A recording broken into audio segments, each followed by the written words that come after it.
Cerita malam ini masih tentang pengalaman-pengalaman mengerikan yang dialami oleh Wahyu dan Om Heri di rumah dinas perkebunan karet yang berada di tengah hutan. Tidak terasa, sudah hampir 6 bulan aku menjalani hidup dan bekerja di tempat terpencil ini. Tempat yang mau gak mau harus aku biasain. Entah itu suasananya, keheningannya, bahkan kengeriannya. Pokoknya aku harus terbiasa gitu dengan segala keadaannya. Begitu juga dengan Wahyu. Dan kalau dilihat-lihat, walaupun berat, dia itu tetap menjalani semuanya dengan ikhlas dan gembira. Jadi, jujur kami cukup beruntung satu sama lain. Bahkan mungkin jika bukan Wahyu yang jadi partnerku, bisa-bisa sekarang aku tidak di sini lagi.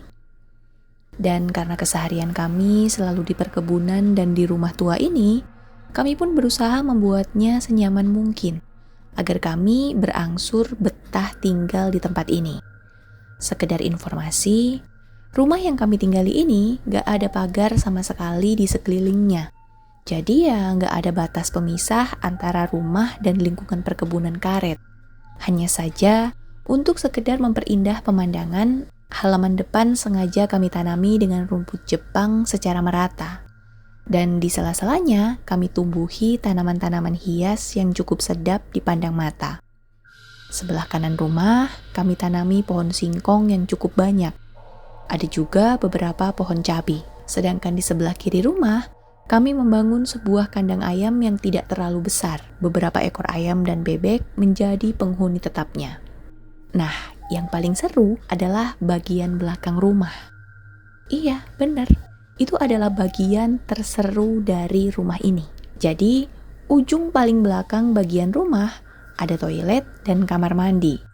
Dan toilet serta kamar mandi ini posisinya berhadapan dengan ruang kosong yang kami gunakan untuk gudang. Nah, tepat di tengah-tengah kamar mandi dan gudang ini ada pintu yang langsung menuju keluar rumah, yaitu halaman belakang. Dan halaman belakang ini adalah bagian rumah yang paling jarang kami kunjungi karena memang jarang ada keperluan untuk ke tempat itu. Bagian belakang rumah ini berbentuk tanah merah yang beberapa bagiannya tertutup rumput liar dan juga banyak pohon bambu kering berserakan. Karena di sana banyak pohon-pohon bambu yang tumbuh berkelompok. Jaraknya juga mungkin hanya beberapa meter setelah pintu belakang rumah. Jadi daun-daun bambu kering itu tentu saja berasal dari pohon bambu yang banyak tumbuh di bagian belakang rumah itu. Saking banyaknya pohon-pohon bambu yang tumbuh, sampai-sampai suasana di sekitarnya jadi rindang cenderung gelap walaupun siang. Karena memang tumbuhnya itu rapat banget. Terus ya, kalau pas lagi ada angin, bakalan kedengeran suara daun-daun bambu yang bergesekan dengan daun bambu lainnya. Semakin kencang anginnya, maka suaranya juga akan semakin keras. Bahkan kalau memang anginnya lagi gede banget, suara yang ada nggak hanya dari daun-daun bambu yang bergesekan, tapi ada suara batang bambu yang saling bersinggungan satu sama lain. Kayak batang bambu itu saling mukul. Kira-kira seperti itu suaranya. Nah, suara batang bambu ini jujur cukup seram kalau misalnya kedengarannya di malam hari. Terus kalau kita nyusurin gerombolan pohon bambu ini, pas di ujungnya kita bakalan ketemu di wilayah yang tanahnya agak menurun. Dan di bawahnya mengalir sungai kecil yang cukup jernih airnya. Tapi sungai ini akan berubah menjadi sungai yang cukup besar ketika musim penghujan tiba. Dan seperti yang sudah aku ceritakan di awal, lokasi ini adalah wilayah yang cukup jarang kami kunjungi karena memang bukan wilayah perkebunan, tapi udah masuk area hutan. Dan lagi, suasananya juga agak serem walaupun siang. Jadi kami tambah jarang lagi ke sini, kecuali terpaksa. Intinya, wilayah bambu-bambu ini hampir tidak pernah kami masuki lah. Nah, pada suatu sore menjelang maghrib, Wahyu ternyata harus masuk ke wilayah pepohonan bambu itu dengan tujuan untuk mencari beberapa ayam kami yang belum pulang juga ke dalam kandang. Waktu itu, aku gak ikut Wahyu. Aku hanya duduk menunggu di kursi kayu yang ada di sebelah kiri rumah, di depan kandang ayam. Hati-hati yuk, jangan lama-lama, sudah mau gelap ini. Ucapku sebelum Wahyu berangkat pergi mencari ayam. Iya Pak, sebentar aja kok, jawabnya. Kemudian gak lama Wahyu masuk ke dalam pepohonan bambu itu. Kira-kira setengah jam berselang, Wahyu ini belum juga kelihatan muncul dari situ. Padahal hari semakin gelap. Saat itu aku mulai khawatir, tapi belum berniat untuk mencarinya. Karena siapa tahu aja Wahyu sebentar lagi datang. Beberapa menit kemudian, tiba-tiba muncul ayam-ayam yang Wahyu cari sejak tadi. Dan ayam-ayam itu datangnya bareng-bareng dari arah belakang rumah.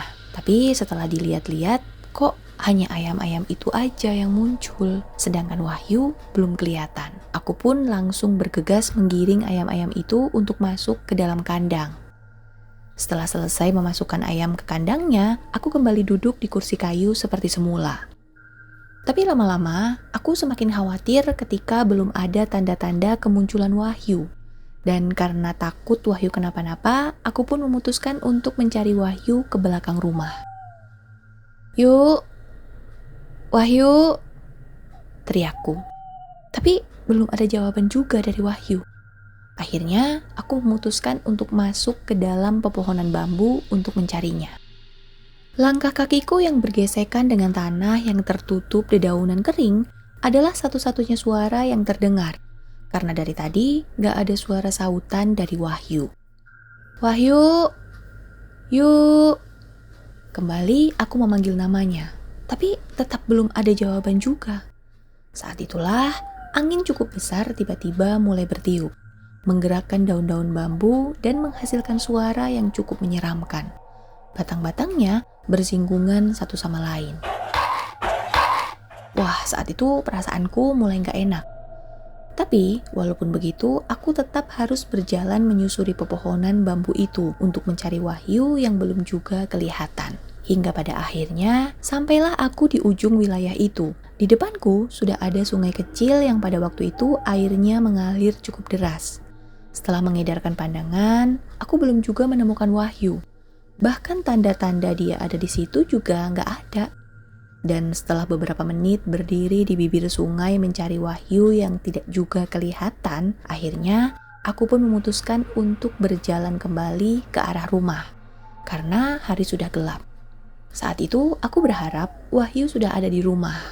Berjalan menyusuri pepohonan bambu, langkahku sedikit melambat karena keadaannya sudah mulai gelap, berbeda dengan waktu datang tadi. Waktu itu angin masih bertiup cukup kencang. Suara-suara gesekan daun bambu semakin terdengar riuh di dalam gelap. Dan itu membuatku memutuskan untuk mempercepat langkah kaki. Jadi supaya cepat gitu sampai di rumah. Tapi tiba-tiba aku berhenti melangkah.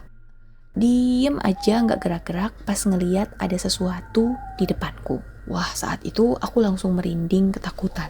Tubuhku seperti lemas lunglai tidak bertenaga dan jantungku berdegup sangat kencang.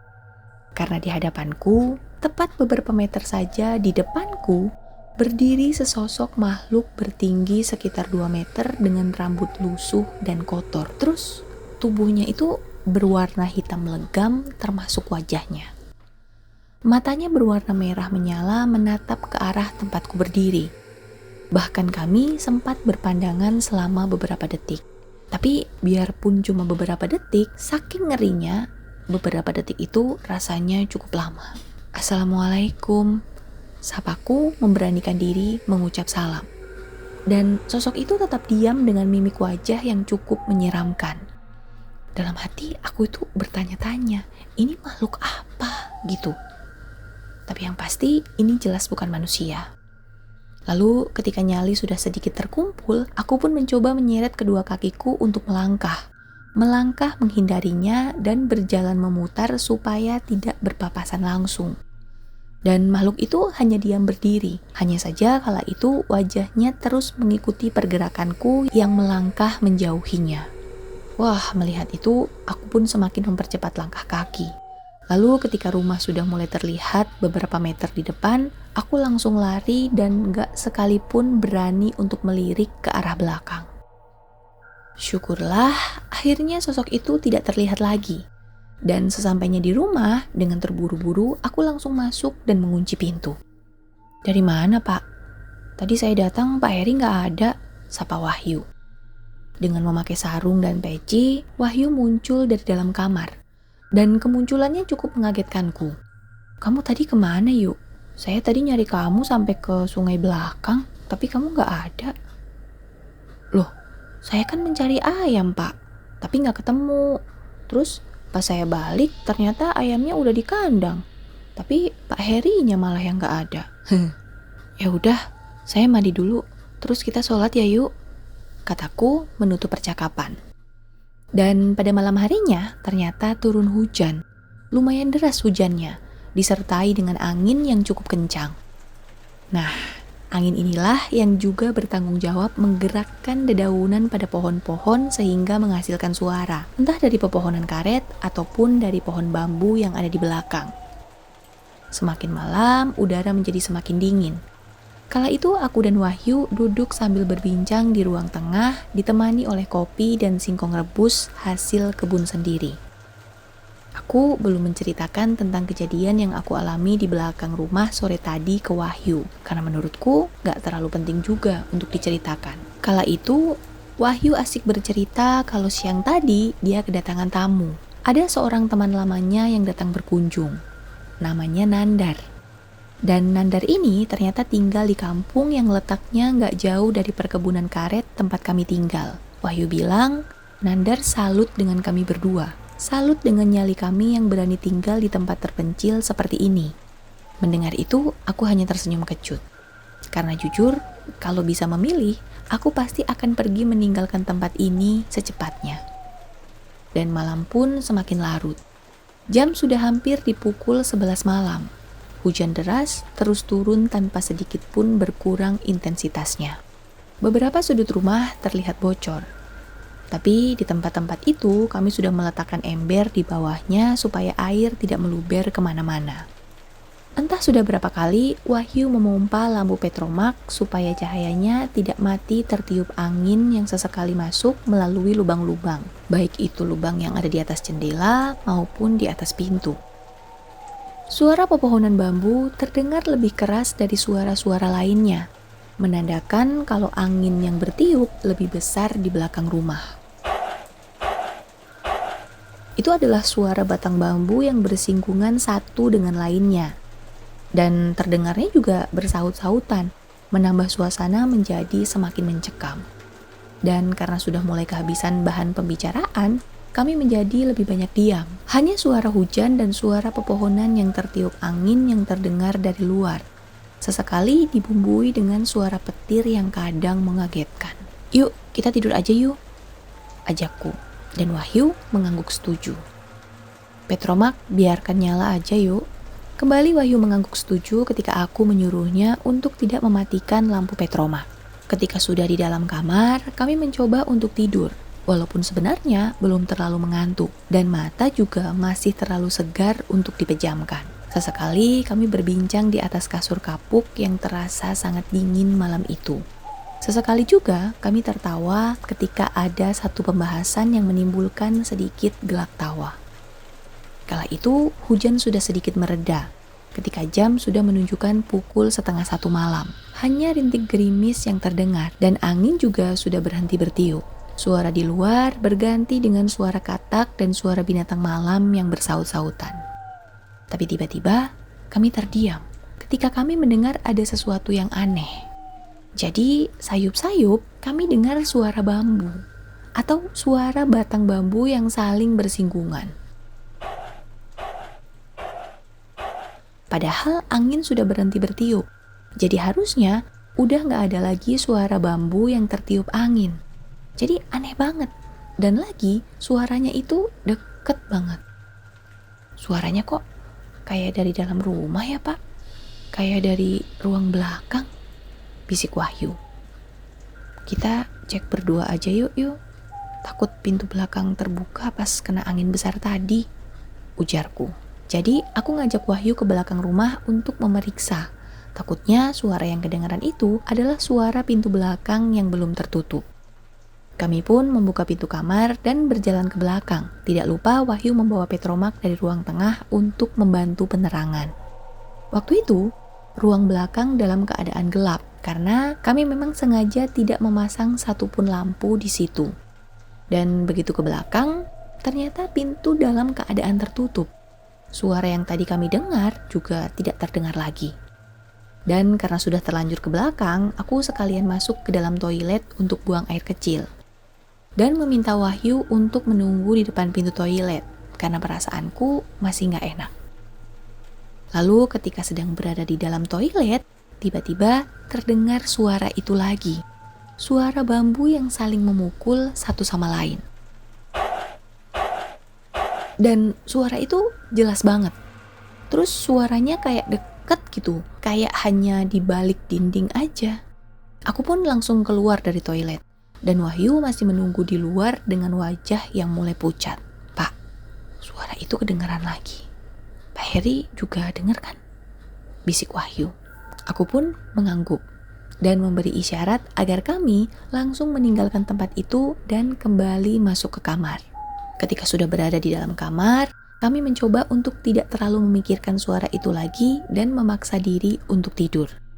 Tapi, gak berapa lama kemudian, suara itu kembali terdengar.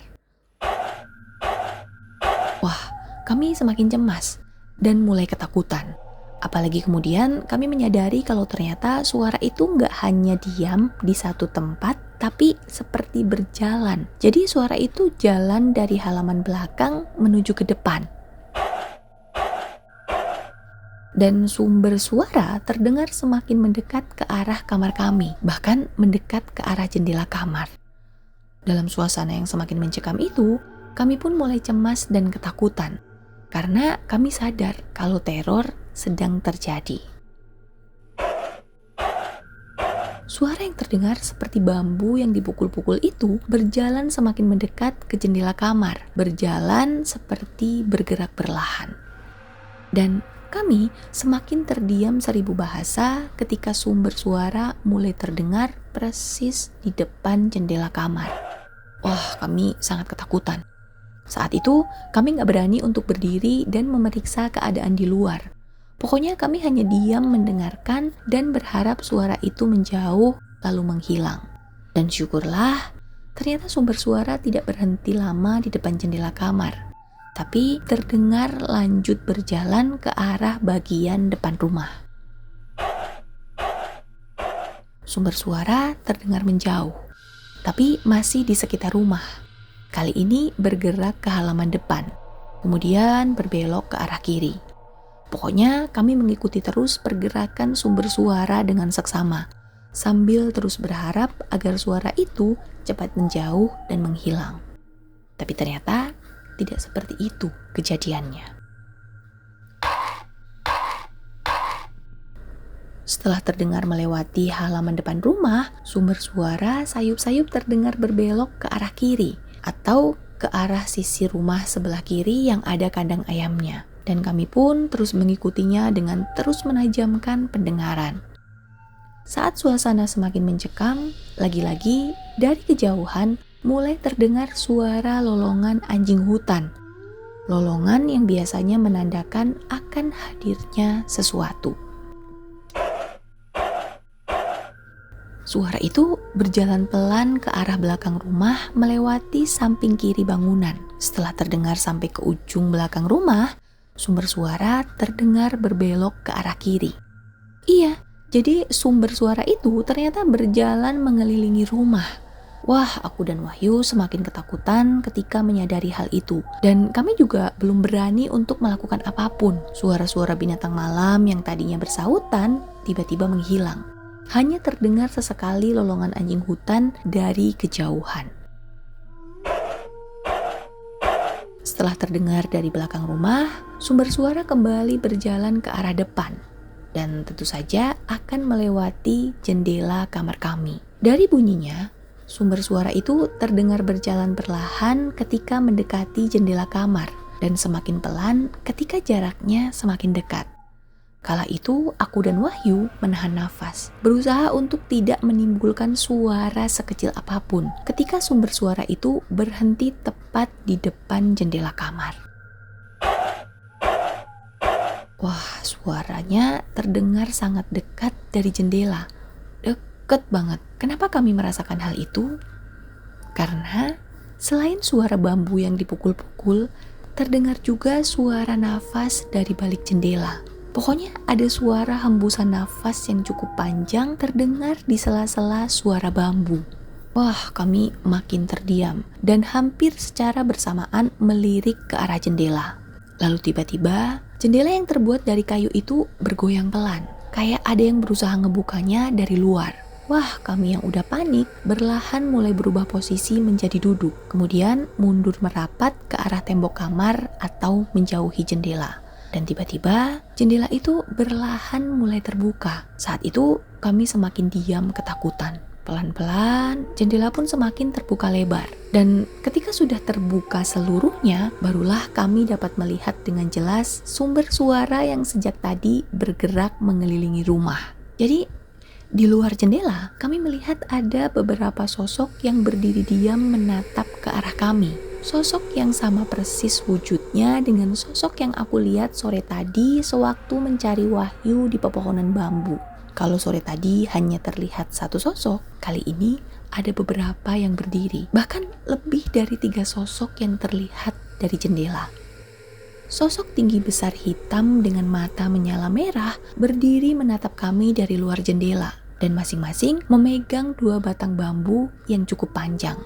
Sesekali mereka masih memukul 2 batang bambu itu dengan mata yang menatap tajam ke arah kami. Aku yang ketakutan bergerak perlahan menuju pintu kamar sambil menarik tangan Wahyu yang tampak terlihat sangat ketakutan. Kami benar-benar pelan banget geraknya, berharap makhluk-makhluk itu tetap berada di tempatnya. Hingga pada akhirnya kami berhasil keluar kamar. Saat itu Wahyu menutup pintu dan menguncinya dari luar. "Ayo Pak, kita pergi aja dari sini," katanya. Dia pun kemudian membuka pintu depan dan buru-buru mengeluarkan motor. Dan karena gak ada pilihan lain, aku pun mengikuti kemauan Wahyu. "Ayo Pak, cepat Pak," kata Wahyu memaksaku. Pokoknya dia berusaha membuatku cepat naik ke atas motor ketika melihat aku mengalami kesulitan waktu mengunci pintu rumah. "Udah Pak, biarin aja, gak apa-apa gak terkunci." Akhirnya aku pun meninggalkan pintu dalam keadaan tidak terkunci.